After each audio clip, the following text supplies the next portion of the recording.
What's going on YouTube? Welcome back to another video. Today we're going to be going over games 19, 20, and 21 of the Weekend League Recap. And if you're not familiar with this series, basically we take you through the highlights, we commentate over the highlights so that the videos aren't too long. We usually fit 3 to 4 games in each video, even though we had 6 in the first recap video this week because of a bunch of disconnects and stuff that's going on in the community. So yeah, we don't show the rewards because I take the coins every time because there's no point in showing you me taking a bunch of quick sells, because that's basically how I make my coins. So in this you're going to notice a little change in the lineup, not as far as any players but as far as abilities on offense.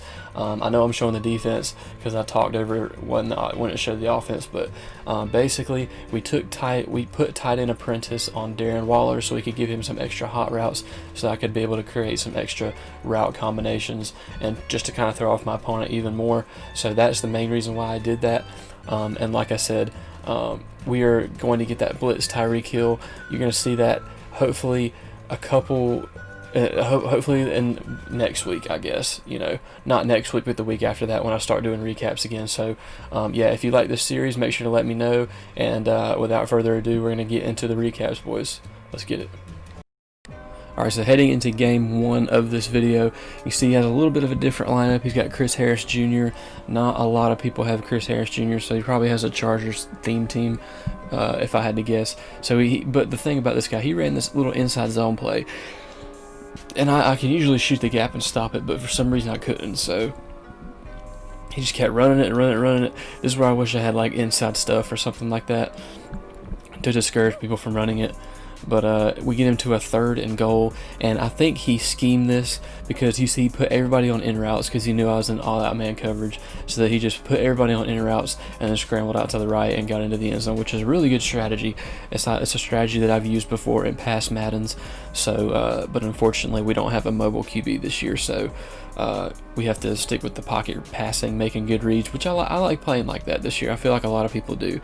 You know, this is the first time this year that you feel like I feel like I can actually use a pocket passer and still be deadly because of Gunslinger and all the extra hot route abilities. So here we give him a little stop and go after we went through the A gap, and we celebrated for a touchdown to match his score 7-all. So we using the Carolina Tour offense once again, and on 4th and 3 he catches this somehow. I don't know how he caught it. I feel like it should have been incomplete because it was in a lot of traffic, but regardless, we held him to a 3rd and 6, and he scrambles out. I don't think he found anybody open. Yeah, he had to throw it away. With 2 seconds left in the half, he kicked his field goal. So here he's in cover 3. So I try to go for the beater, but it's not there. So we have to check it down. And some kind of weird little, I tried to juke and he didn't turn around yet, so we ended up losing yards.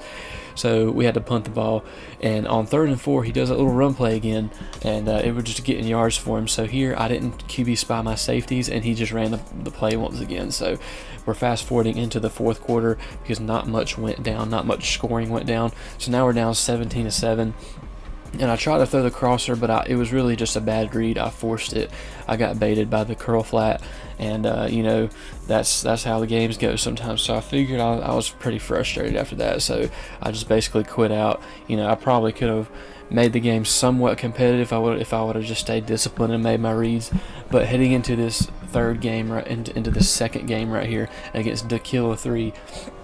And there's a reason he's called Dakilla 3, because he kills the game.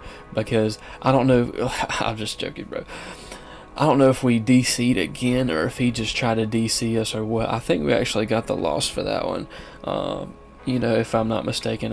Like I said, there's been so many games I don't remember if we won or lost. So no, we got the win. Okay, so we're at 14 wins with 6 losses. So now this is the game of the year, all-time game of the year, whether you take into account the fact that it's weekend league or anything like that. This was game of the year.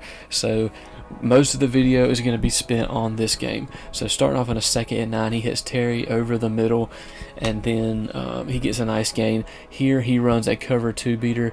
I wasn't disciplined enough to change my zones up, and he hits Marquise Brown down the sideline, and he scores a touchdown. So we have a bad habit of letting people score first.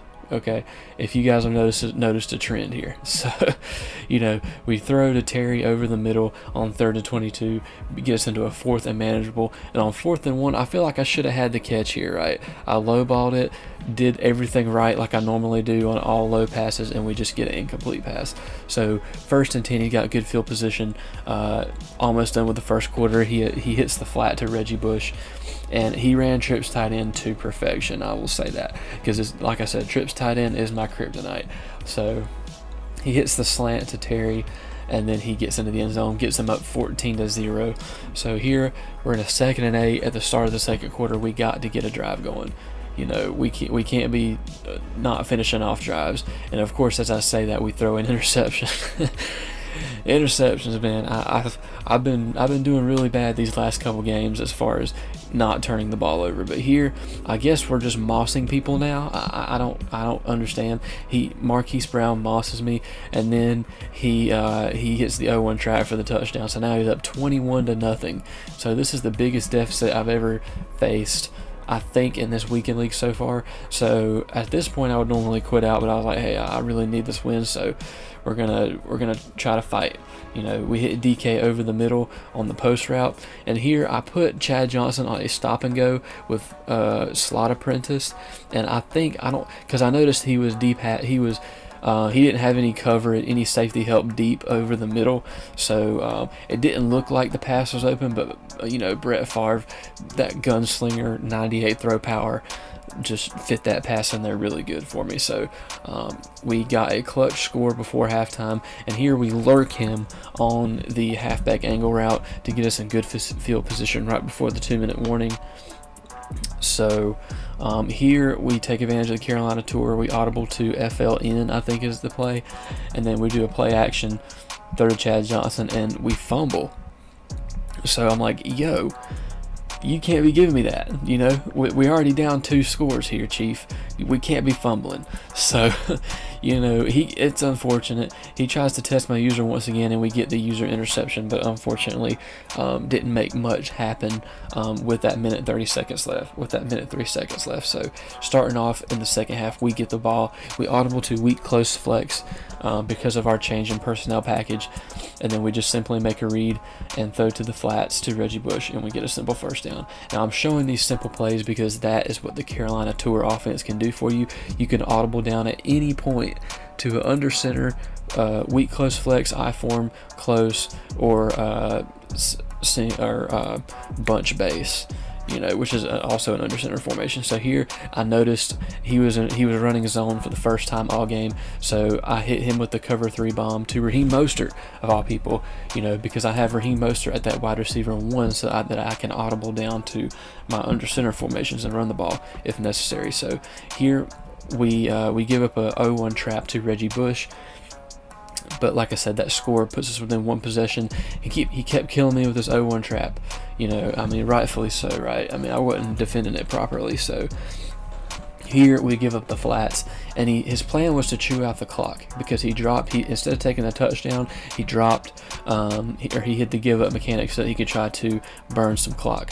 But here we hold him to a 3rd and 12, and the pressure forces his pass to be inaccurate. So he actually missed his field goal. So that was pretty huge. So now we could just tie the game. And here I go to my 1 step ahead beater to Terry McLaurin. I hadn't been pulling it out recently, but I feel like it was the perfect opportunity, which got us all the way across midfield in a fairly short amount of time. And here we hit DK on the post, and then he fights for the end zone, and we tie the game up.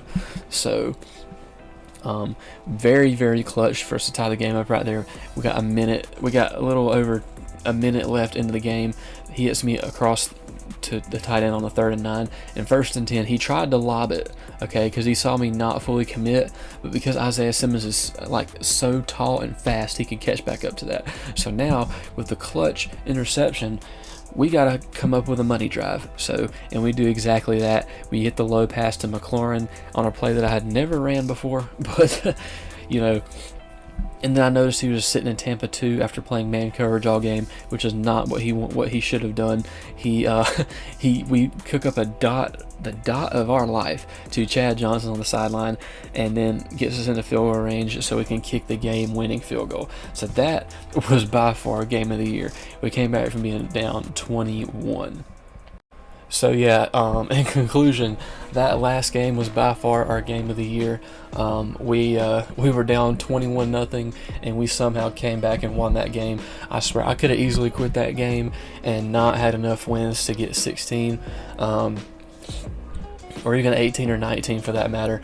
But because sometimes you just know you're going to win, because whenever they get a big lead early like that and you still have some time and you just think a little bit and just treat it like it's a 0-0 game, I guess just like people do just like football players do in real life, they you kind of can conjure up a drive and get some stuff going for you. So some clutch plays by us led to that victory. I think that puts us at 15 wins. So yeah, we're feeling pretty good after coming off our game of the year. So that was the game I was most excited to show you guys out of all the recap videos I've done so far. So sometimes you just gotta tough it out and fight through it. So yeah, anyways, if you guys like this video, if you like this series, we got one more video after this, and then the recaps are done, and then we're going to focus on the ebook for next week. So that is my plans for the channel going forward. So if you guys enjoyed this, leave a like, and I'll see you guys in the next one. Peace.